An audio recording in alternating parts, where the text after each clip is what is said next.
해서 찍어야 된다. 그건 무슨 사연이 있었어요? 고조시에서 도움을 좀 많이 됐어요.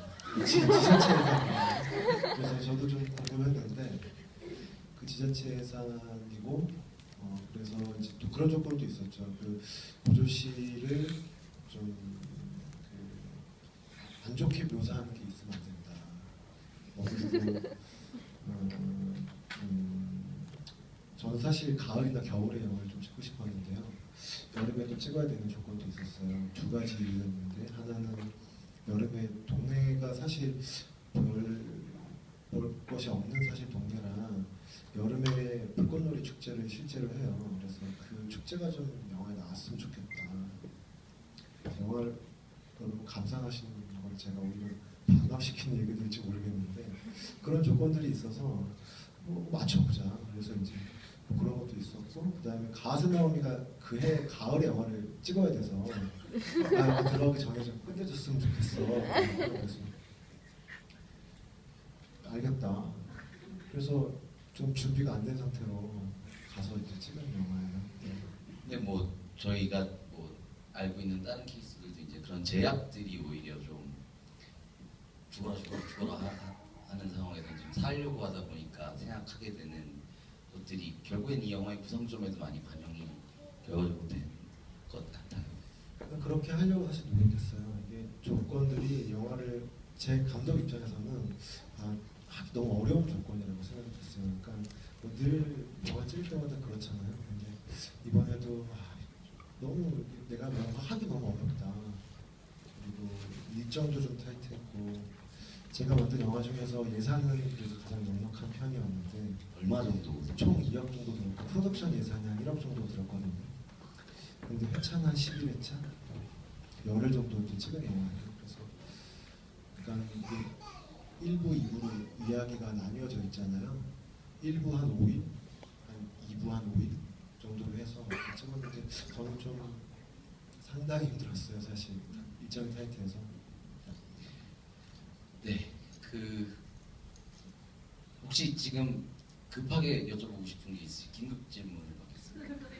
없으신가요? 창피하지 마시고. 안 주무시고 잘 보셨나요? 네, 다행이네요. 그 일본에서도 상영을 하셨었죠? 네, 이제 영화제 그 개막작으로도 트는 게 그 조건이었어요. 그래서 그때까지 맞춰야 됐고 네, 월드 프리미어를 나라 영화제에서 반드시 했어야 됐고 그래서 또 감독 입장에서는 또 좋은 기회가 있으면 좀 이 영화에 잘 맞는 영화제에서 틀고 싶은 것도 있었는데 애초에 조건이 그랬어요. 그래서 그렇게 틀고 작년 부산에서 상영하고 이제 그렇게 지금 상영이 되고 있죠. 그 미리 여쭤봐야 될 것 같은데 일본 관객들이랑 한국 관객들의 감독님은 이제 이 관객과의 대화나 이제 혹은 극장에서 이제 보실 거잖아요. 이 관객들의 반응을 차이점이 좀 있던가요? 그 이제 나라라는 곳이 일본 여행 오사카 쪽으로 여행하시는 분들은 한 번쯤 가시는 곳이긴 하더라고요. 오사카, 교토, 고베, 나라 이런 루트인데 가스나오미가 어쨌든 나라현 우리나라 지금 도 정도 되는 단위인데 거기서 굉장한 스타세요. 그러니까 거기는 관광지이기도 하지만 가와센나오미 브랜드라고 할까요? 그런 게 예, 혹시 알고 계시는 분들이 계실지 모르겠지만 가와세나오미라는 일본 여자 감독은 칸에서도 이 감독상 수상을 했습니다. 예, 굉장히 신망이 높으신. 네, 정말 칸의 여왕이라고 할 수 있는데 되게 일찍이 칸에 진출했었고 되게 어린 나이에 수상하면서 이제 국제적인 인물이 됐고 그리고 저한테도 영화 만들면 계속 이렇게 칸에 한번 같이 좀 진행 좀 해보자 이런 얘기 좀 많이 했었어요. 어쨌든 영화제에서 이제 상영을 할 때도 일본의 일반 관객이라기보다는 이 영화 찍을 때 지역의 자원봉사자분들, 이 영화와 관련된 분들 이런 분들이 되게 많이 오셔가지고 이렇게 Q&A 같은 거 할 때도 이렇게 여기 오네자 코하루 할머니가 영화 편집 후반 작업할 때 돌아가셨거든요. 그래서 초반에 이제 오네자와 코하루 할머니 네네네. 추모하면 네네. 할머니 저한테 되게 인상적인 분이었는데 그래서 뭐 Q&A 할 때 그 따님도 막 오시고 또 고조에서 상영됐었대요. 그러니까 나라영화제 끝나고 그때는 정말 그 회관에서 상영을 했었는데 사람이 굉장히 많이 왔었고 전해 들었거든요. 그래서 그 지역 분들은 고조에는 영화관도 없고 그래서 자기네 그 심심한 동네를 배경으로 영화가 완성됐다는 게 너무 재미있으셨나 봐요. 그래서 정말 감정이입을 하면서 보셨다고. 그래서 영화 후반부에 그 유스케 씨하고 그 혜정하고 이렇게 입 맞추는 씬 때는 그 동네 아주머니들이 막 야 이러면서 결반 그래서 나지 않았어요. 이러한 목소리를 소리 없는 안무 가하세 감독이 저한테 그날 아주머니들이 야 했어 저한테 이거 전해주셨어요. 되게 좋았다. 분위기 너무 좋았다. 너도 왔었으면 되게 좋았을 텐데. 그래서 그런 반응들 있었어요. 네. 한국 반응들의 그과의 차이점, 한국 관객들이 좀 반응하는 지점이 좀 일본 관객과 다른 지점 같은 건 혹시 발견하셨어요? 일단 제가 영화 만들 때 아무래도 일부에서는 이제 감독이 어떻게 보면 저의 그런 페르소나 같은 인물이었고 2부에서는 또그 남자와 유스케라는 남자와 혜정이라는 여자한테 반반 정도씩 제가 감정이입을 하면서 사실 영화를 만들었어요. 그러다 보니까 그 어떤 인물의 감정이입하느냐에 따라서 조금 다를 것 같긴 한데 오늘도 이렇게 좀 여성 관객분들이 좀 더 눈에 많이 띄는데 모르겠어요. 그 유스케 씨를 볼 때는 또 그대로 좀 이 여자를 좀 잡고 싶은 어떤 느낌? 약간 촌스러운, 약간 이 여자가 하는 짓이 제가 하는 짓이랑 되게 비슷하거든요. 그러니까 쿨하고 멋지게 뭔가 하는 게 아니라 어떻게 해서든지 엮어보려고 계속 노력하는 어떤 그런 태도들이 제가 연애한 태도긴 한데 이 여자는 그렇진 않다고 하더라고요. 이 극 중의 배우는. 혜정 같은 경우는 또 뭐랄까 뭔가 내가 하고 싶은 일이 있는데 그거에 대해서 계속 좀 의심하게 되고 계속 해야 될까? 뭐 이런 거에 대한 거는 제가 또 좀 감정이입을 하는 부분이라 또 그런 각자의 상황에 따라서 좀 보시는 것 같고 대체적으로는 분들이 좀 더 약간 이렇게 보이죠? 약간 심쿵하시면서 보시는 것 같아요. 어떻게 보실지 모르겠네요. 네. 예, 다시 한번 중간중간 제가 볼게요. 혹시 질문 있으세요? 예, 가운데요.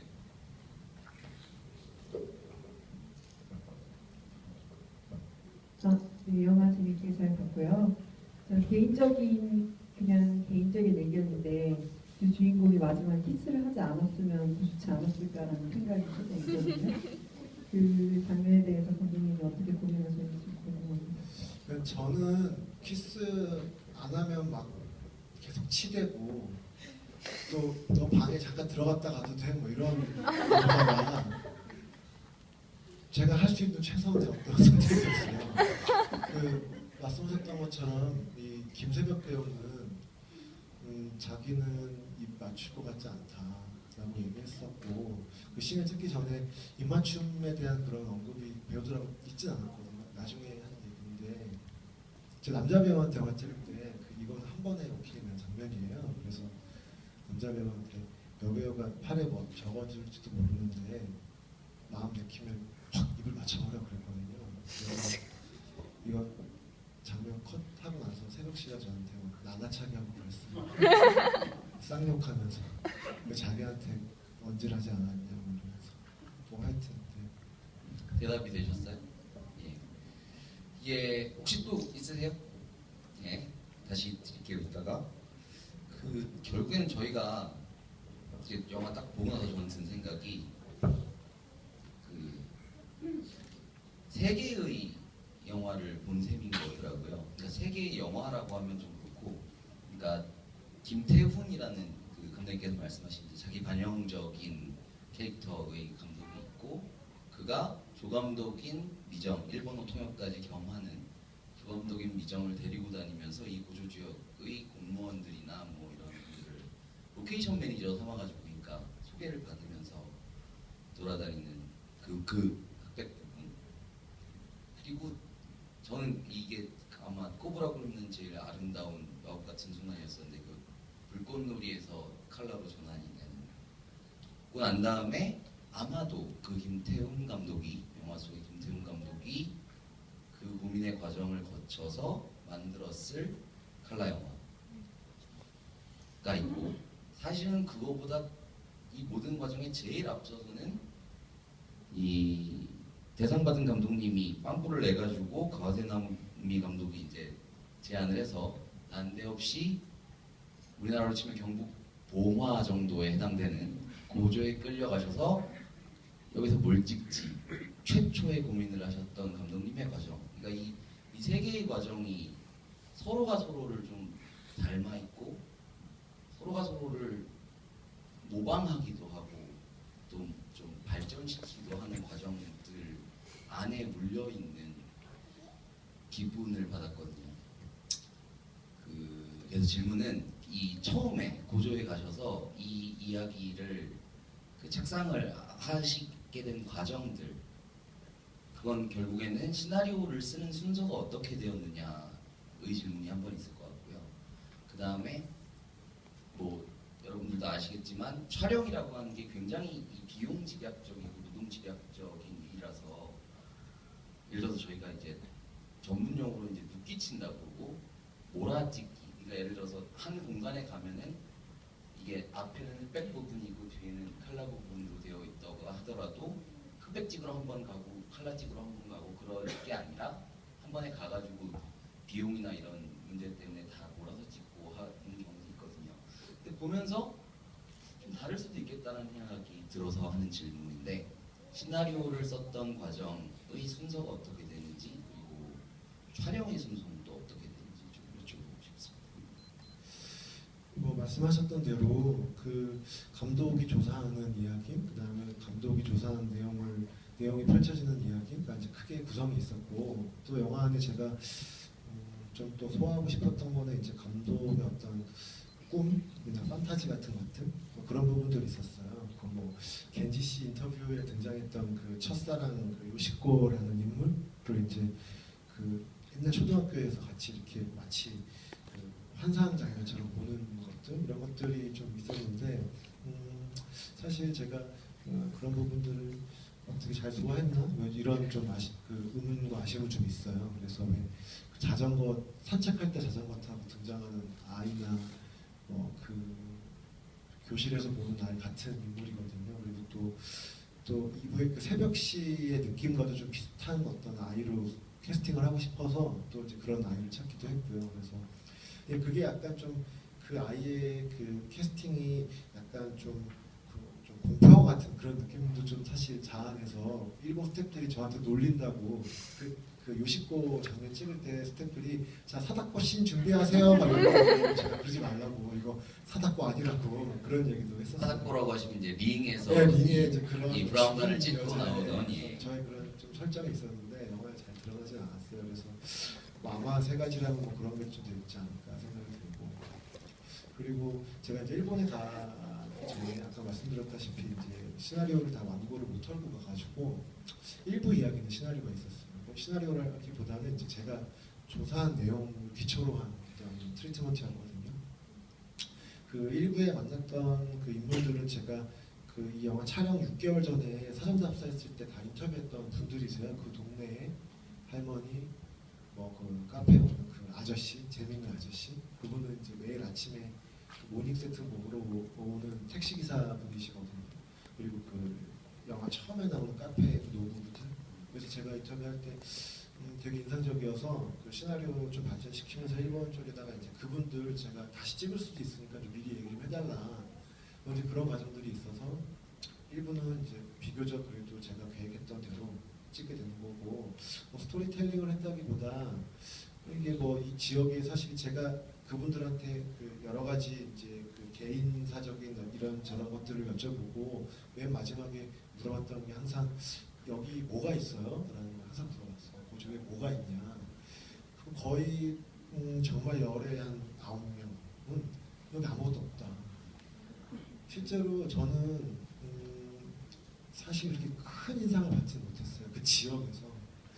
이런 말씀드리고 또 이 공간을 되게 잘 보신 분들한테 또 어떤 얘기가 될지 모르겠지만 저는 좀 그랬거든요. 그래서 사람들 이야기는 좀 관심이 있었어요. 그래서 그냥 그 사람들 이야기를 듣는 다큐멘터리 풍의 영화를 일단 만들자라는 게 있었고, 이분은 이 감독이 조사한 어떤 것들이 펼쳐지는 이야기로 가보면 어떨까라는 계획이 있었는데 시나리오는 없었고, 그래서 이제 일부 가지고 그냥 넘어간 거예요. 일본으로. 아까 말씀하셨다시피 끌려갔다는 표현이 어떻게 보면 맞을 텐데, 제가 비행기표 끊어놓고 3일 전에 전화를 했어요.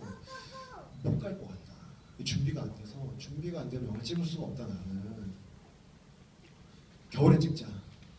근데 준비 시간 달라고 가와서 촬영 끝나고 나서 찍겠다. 뭐 이런 얘기를 했었거든요. 근데 이제 그렇게 못했어요. 그래서 일단 그럼 간 거거든요. 그래서 여기 그 김태훈 감독으로 나온 이명국 선배 같은 경우는 그 3일 전에 일본으로 출국하기 전에 3일 전에 캐스팅을 했어요. 저희 동네에 사시는데 그런 좀 사연들이 있었죠. 그래서 이제 말씀하신 대로 공간 몰아찍기 같은 건 못하고 일부를 먼저 촬영하고 그 스텝 배우들한테 저한테 한 3일 정도 시간 달라. 내가 2부 시나리오를 쓰겠다. 네, 그렇게 이제 약간 사실 좀 저한테는 불가능한 일이었는데 그렇게 얘기를 하고 미숙계 역할하는 그 친구한테는 농장인으로 나올 것 같다. 준비를 해라. 그랬더니 이제 머리도 짧고 막 자르고 막 선탠도 하고 막 그 나라가 그때 한 40도 정도 됐거든요. 그래서 몸을 태우고 막 그랬어요. 그래서 그리고 새벽 시도 원래 1부 끝나고 집으로 가는 걸로 알고 있어가지고 그때 김경록 감독 이것이 우리의 끝이다 준비하고 있었고 그쪽 스태프들도 기다리고 있었어요. 저희 일정에 맞게. 그래서 제가 새벽 시간에도 2부 찍어보자. 뭐가 될지 모르겠지만 그래서 이제 김경록 감독한테도 양해를 구하고 그쪽은 좀 약간 다들 좀 멘붕이 되셨어요. 일정 때문에. 그래서 이분은 3일 동안 시나리오를 사실 그렇게 쓰지 못하고 그냥 계속 준비를 했어요. 마음의 준비만 했어요. 그냥 매일매일 그냥 즉흥적으로 찍어야겠다. 그래서 이제 스태프들한테 그냥 내일 어디서 찍을 거니까 장소 섭외 좀 해달라. 그리고 이제 배우들하고는 장소 가서 이렇게 한번 맞춰보고 원상수 감독님처럼 뭐 시나리오 쓰거나 그런 거 없었고요. 그냥 이렇게 한번 얘기해 보시면 아, 그래 이렇게 수정해서만 한번 해보자라고 해서 이제 거의 이분은 다 즉흥적인 상황과 고정된 대사가 없었던 네, 없었어요. 네. 약간 제가 현장에서 이렇게 노트북 펼치고 뭐 이렇게 쓰는 척 했는데 뭐 그거는 아무 생각이 없었어요. 네, 그냥 뭐 네 그랬고요. 그냥 즉흥적으로 많이 만들었어요 이분. 재밌네요.